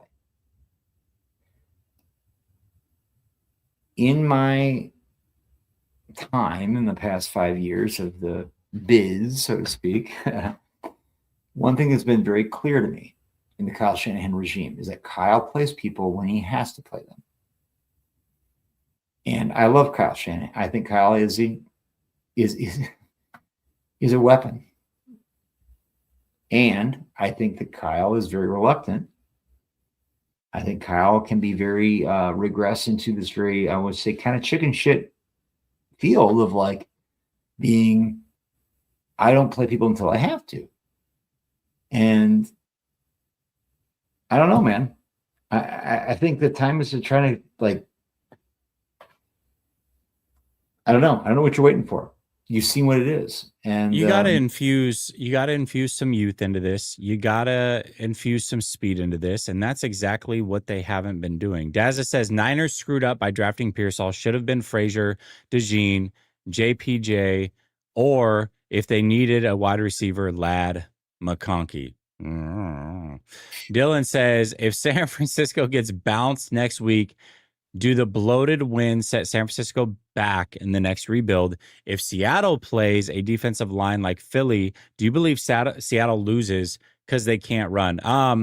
No, I don't think the 49ers are set back in a rebuild. They got a ton of money. They did the right thing this year. This season is what it is. I'm happy with the result, and they went further than they probably should have. And no, I don't think Seattle necessarily loses to Philly. I think that you're looking at two defenses that are dominant. Seattle will be at home in that scenario, and you're probably looking at a 12-9 game one way or the other. I don't know what to tell you. Mark Sanchez says, if Sam wins a Super Bowl in our guy's house, damn. Yeah, no, that would not be ideal. Brother Bob says, how in this mid-NFL does Kyle Levy not use... Yes, a lot of people are mad about this. All day, every day, Kim says, so what team had the $53 million per season quarterback again? Neither one of them should have in that game. Tony K, appreciate you, Tony, says, go Hawks. But you two are spot on about Sam's performance. Thank you. And I think those fans in the chat saying otherwise are either trolling or more likely Rams fans. Just excited to be ahead of our schedule on our rebuild. Amen. Good call. Mark Sanchez says, greatest show on turf. Purdy isn't Kurt at all. Oh. No, he's not. Cryptic says this wasn't even a Bosa strip sack game. Seattle was waiting for San Francisco to upset them, failing on the fourth and a handoff fumble, missed field goal. Niners didn't take it. Nope. They had their opportunities. They did. Yeah. 808 Niner says, nothing but love for you guys, but you can't give up a 3rd and long every time. They got whatever they wanted. I live in reality. This team is bad and their players are overrated. We can't draft or develop. That I will say. I agree. Who's the future of this team?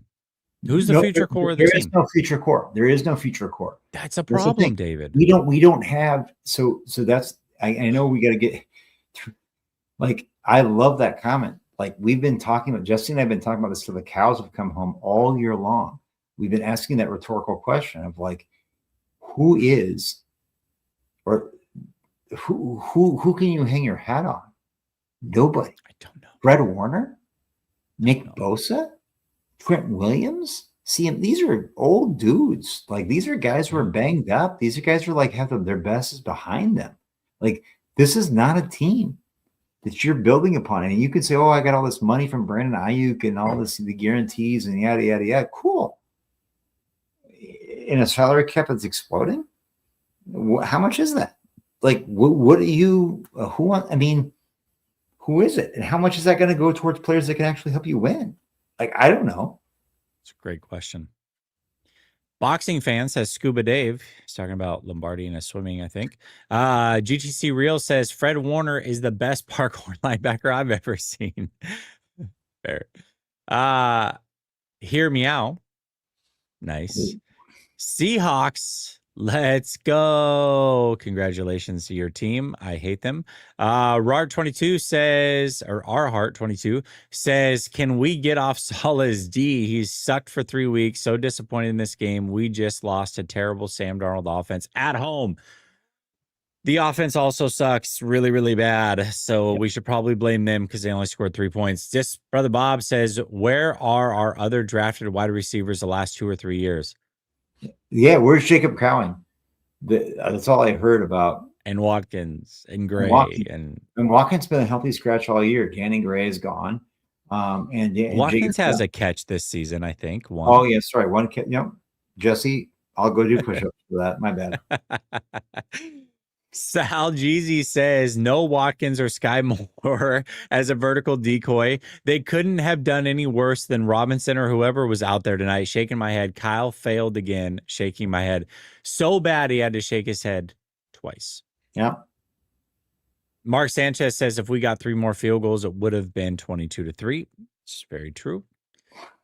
True. Deshaun DeVoe says every time we get happy, the truth keeps smacking us in the face. When are we going to believe what we see? We are who we thought we were. We let us off the hook. We're the Cowboys, is what he said. Danny Green, maybe. Yeah. Here we go. You ready for it? I got it. Ready. But they are who we thought they were. And we let them off the hook. That's right. I'm in Minneapolis right now. I am channeling all my Denny Green energy. I love Denny Green. I love the Metrodome. I love it. Good old Danny Green. Michael Alanis says, how many more years of trench injuries does it take for our fans to stop believing in this current regime? I'm becoming old. 9 more years? Yep. I don't know, man. It's hard. It's just so hard. How do you fire a guy that just gets to the playoffs and has been to NFC Championship? I don't know. It's just this is like, we're going to have plenty of this conversation in the offseason. Save it. I appreciate the super chat, though. 808 says, don't get me wrong. The D didn't lose us the game, but they are awful. It's going to be a long couple of years because there is no talent on the D and the O is old. And this is where I say Robert Saleh is like, hey, I'm easing up because I know the personnel. But yes, this defense is, again, it's not even close. I would venture to say this is the worst. This is the worst defense in the NFL. Like this is as constructed. This is the worst defense in the NFL. In the playoffs, it's not even close. There is not a. This is a sieve, a Swiss cheese, whatever modifier you want to use. This is. I'm not convinced that they're like you go to college football playoffs in these 4 weeks. I mean, I know that sounds crazy, and I know that. Look, this Indiana, this Miami team, and this. I'm not convinced. I'm not convinced. The defense that's constructed for the Niners is better than those teams. I'm just not. Like, I know that sounds crazy, and I probably am. I'm probably a little emotional. I'm just not, like, I'm not 100% convinced, folks. Like, I'm just not. A lot of guys who are not starters in this league are even close that are playing right now. It just, that's the truth. Matthew Wallow. The hell's that guy's name? Matt Wallow. 49. He was wearing 49 in it. Matt Wallow. Who is that? Who is that? I don't know. Shady Luke says, we know Vic Fangio and this young defense. We 1000% want San Francisco. I told you. Yes. So I appreciate you talking us up, but we knew that you wanted to play San Francisco. User says, saying RO, Shanahan or Purdy were the issue when lost to a top defense while missing wide receivers. Hey, Jesse, how many fingers am I holding up? Can you see my? Can you have your? This is a we're in the optometrist office. Okay. I want you to just, I know you don't have your glasses on right now. Okay. Hey, big dog, I'm believing in you. Okay. I want you to cover up one of your eyes, cover up your fucking right, excuse me, cover up whatever. I'm sorry, I swore. I'm a bad boy. Okay. What's Three. now, why is that relevant to the conversation?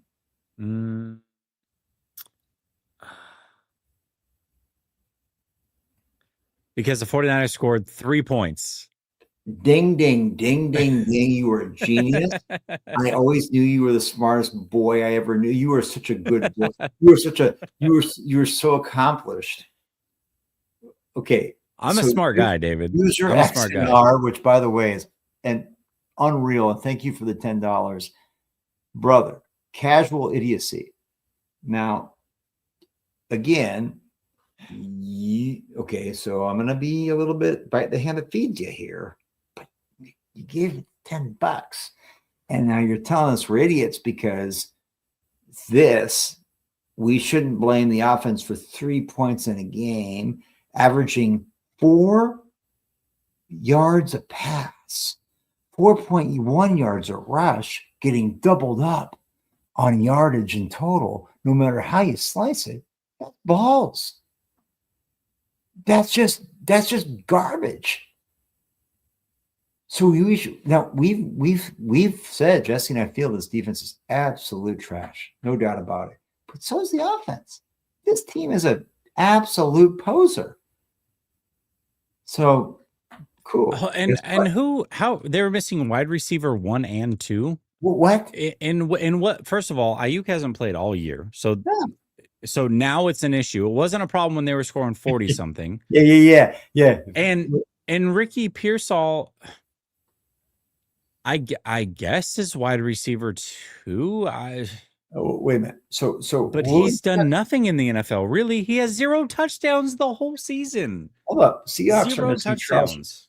Seahawks missing OT1. Seahawks missing look. You can say whatever you want. Cooper Kupp is not WR2. Torrey Horton was WR2. Yes. So the Seahawks are missing WR2, OT1. They have Sam Darnold at quarterback, folks. Enough said. Like JSN, I love him. I think JSN's most. I told my son tonight. I think JSN is the most literal. And I know this is recent. I think he's the most underrated player in the NFL. I think fantasy players love him. I get that. I don't think people realize how good he is and how much he would produce with a real quarterback. Like JSN is an absolute safety valve tonight in times where he needed to be, but he gets also the monster playmaker. He didn't have to be a monster playmaker tonight because the Seahawks knew they didn't have to make monster plays because this defense is that bad and this offense, 49ers offense, is that anemic compared to the Seahawks defense. They had their number, and they had their number week 1 as well. The Niners just got lucky that Reek Woolen basically dropped 2 picks. Like, this is a reality. And I think some of you guys were coming to church. I know Sunday is tomorrow, but like, y'all need to understand, like, this is who the Niners team is, right? They're 12-5. You're going to get glossed up by their record, and it's going to come back and bite you on next Sunday in Philly. My biggest thing is as a fan, unless you're going to give this same concession to other quarterbacks across the 100%. league, which I know for a fact that you're not, or other coaches across the league, and which I know for a fact that you're not. Yep. Then you can't do this here. And by the way, at no point did I say at all that it was on Purdy. I said Purdy, to me, did exactly what I would expect in this scenario, but I also don't think Brock's elite. Now, for those of you, and I assume you're probably one of these guys that thinks he's elite, then you should expect more from Brock Purdy. That being said, there's also a segment of this fan base, and I see it all the time, that will never give this offense blame. No. I'll give you an example. 2 years ago in the Super Bowl, when the defense gave up 13 points. Now, special teams essentially gave up 7. The defense essentially gave up 13. And the 49ers lost in overtime to the Chiefs. and not a single solitary soul wanted to blame the offense or Shanahan, but wanted to blame Steve Wilks in the defense because that was the easy thing to do. A defense that gave up 13 points in the Super Bowl to Patrick Mahomes and Andy Reid. They were easier to blame than an offense that started out the second half with an interception because of the defense and in great field position and could do nothing with it. Nothing. Shanahan got no blame for that. None. The offense got no blame for that. They blamed Steve Wilks, or you, I should say you specifically, user, because I would guarantee that you're the same person that would have done that. And I saw it all over the place. It's absolutely crazy to me. Nobody's saying fire Shanahan. Nobody's saying Purdy sucks. It's 100% okay to admit the offense was buns tonight. Absolutely trash at home with the season on the line, essentially. They did nothing. Nothing. Nothing. One of our guys just texted us actually. And a tweet from 95.7 The Game. Oh boy, radio talk. Clearly in their tweet was clearly George Kittle knows who he wants to play next round. And George Kittle says, quote, I'll be cheering for Budda Baker to have 2 pick sixes tomorrow. Well, Budda Baker plays for the Arizona Cardinals. Who do you think they're playing? The Rams. Why? Because George Kittle doesn't want to play the Philadelphia Eagles. George Kittle wants to go to Tampa or Carolina, whoever that's going to be. And I forgot that they have a chance to play Tampa or Carolina. Listen, I'll take that matchup. That's a matchup they can absolutely win. Oh, 100%. But guess what? The Rams aren't losing the Arizona Cardinals tomorrow.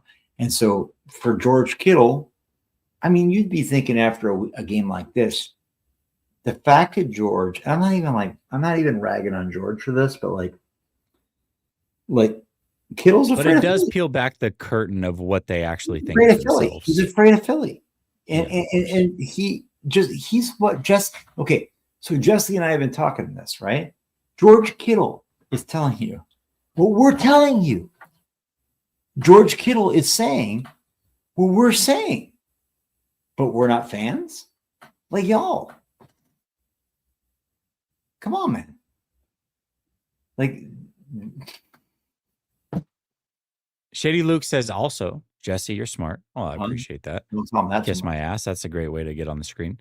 Why is it that everybody isn't acting like the Rams defense has been trashed since Carolina? It's driving me nuts. We have been. Listen, I've talked about this a lot on the Roundtable show. I don't know if you see that, Shady. Yes, and on Monday with Coach, we talk about this a lot as well. The Rams defense super overrated. However, I will say, and it shouldn't be this way, but they are a completely different defense when Quentin Lake plays. And Quentin Lake is back, and we'll see what it does. But super overrated defense for that much talent. They are very overrated. I agree with that wholeheartedly. Yep. And I think Jared Verse is a good player, but I also think he's a very undisciplined player in certain situations where I think that leads into their overratedness. And I think that they're still formidable, but I agree with you 100%. Mark Sanchez says, Jesse, thanks for taking it on the chin and being a sports fan. Appreciate you. Even though I'm a Hawk fan and a Husky, I'll dislike you for a couple days out of the year, but I ultimately respect you. I appreciate you, Mark. I really do appreciate you. This no hard feelings. This is all fun for me. Yep. 88 Pops 88 says, I'm a diehard fan and I can pick against the Niners because I'm realistic. Ticks me off that some of our fans are so delusional, like Cowboys fans, but at least you guys are getting paid for these super chats. Laugh out loud. I appreciate you. Frisco Shill says, the first Seahawks game, Brock Force plays and was 2-2. This game he played conservative and was 0-1. Yep. Kyle called the similar games in both times. Yeah, listen, Brock has not played well against Mike McDonald. Remember, it was a Mike McDonald-led defense that got the 4-pick game for the Ravens. You guys remember this, right? The worst game traditionally is just not done well against this coordinator. He hasn't. And we said that what Mike McDonald did, and I talked about this earlier in the show, is that when you take, you're really similar to Jimmy Garoppolo, when you take away the middle of the field And now, granted, Brock has shown more efficiency outside the numbers than Jimmy has in his career. But by and large, given the deficiencies of this offense and the playmakers that just don't exist, when you make Brock be who he's not and kind of funnel into what he doesn't want to be, and the guy at Iowa State that tried to do too much, these defensive coordinators like Mike Macdonald with the tools at their disposal, with Ernest Jones and Reek Woolen and Devin Witherspoon it's an uphill battle for these Niners. And I think Vic's gonna double down on that. He's got very similar stable of professionals at his disposal. Yep, I agree. Diaz Boys says Kyle needs to coach talent and not feelings. Vets Club. I don't disagree with that. JDM says Tonjes is the new Jordan Mason. Kyle doesn't play him for some reason unless he has to. Has no choice. Shaking my head. Why not have 2 tight end sets with Kittle and Tonjes together? Don't know. I don't know. It goes back to the idea that if said players have a pulse, they have to have X reps. And it's, again, Kyle plays guys when he has to. And George Kittle is clear to everybody tonight was not 100%. He was not. He averaged 5 yards a catch. There was a point, like I said, 4 catches for 9 yards. It was getting caught up in the backfield because he couldn't plant his foot and go. The ankle was bothering him. Those are things that you need to consider. But Kyle doesn't. Kyle will beat the drum. The startling thing, though, with all that with CMC is that CMC didn't really touch the ball that much in a year where he's had crazy volume in a one possession game. It's a little wild. Games of Fun Poker comes back. I appreciate you. Says I didn't see the praise for the team. So he was the one that was hard on us earlier, saying, are you guys fans or whatever? He obviously wasn't. He wasn't. No, he wasn't here. What he's saying is he wasn't here for the beginning of the show when we were giving praise. I didn't see the praise for the team. Anyways, he says, what do you guys think this team's a coaching change? Like, what does it need to be competitive? A GM change? What are the major problems? Drafting is the major issue. It really is. I mean, game of runs poker. There we go. That's your name. I brutally messed it up multiple times and I apologize. Games of runs poker. This team needs an influx of talent. And the best way to do that long term is through the draft. And they haven't brought in elite talent through the draft in a long, long time. They got very lucky with Brock, but it's been a long time since the George Kittle and Fred Warner and you know what I mean? Going back way back when. It's been a long time since those days. Even with Fred Warner, I mean, I have to go drag up the receipts. Like the hits on round 1 through 3 are abysmal, and that's where you have to hit. And I'm sorry, hitting on dart throws in day 3, you could say whatever you want. That's lucky as hell. And by the way, I had a 3rd round grade on George Kittle. They drafted him in the 5th round. Like the fact that George Kittle was available at that one was just, again, that's luck. It's like, I'm sorry. That's not like, I took it. No, you didn't take a chance on George Kittle. You took a chance on a guy who was a day 2 guy and day 3. Like it was there. And I think that when you're looking at the drafting situation, the burning of the draft picks on Trey Lance, the abysmal hit rate in round 3 in particular, we're talking about the Jake Moody's, the Cam Latus, the Tig Browns. I mean, by the way, again, Tig Brown, my God, tonight. I mean, I don't think fans. I'm not trying to hit him while he's down, but boy, Tig Brown might be the worst player on this team. Like that gets regular minutes. Like I'm dead. But he flashes like once a game, and people think he's good. But snap in and snap out, he's just not. Well, people separate on turnovers. They like, he had 2 picks in one game, so he got Defensive Player of the Week because the NFL like rewards turnovers. That's called being in the right spot at the wrong time on bad passes.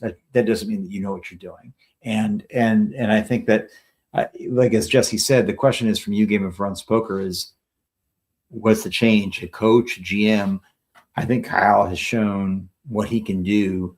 I think that the top down needs to be, that you trust your guys, you trust your scouts, you trust guys like Tariq Ahmad to kind of run things, and not have guys who are PR launderers like John Lynch be the final say. And by the way, people think that Kyle Shanahan has the be all, is the final say. He doesn't.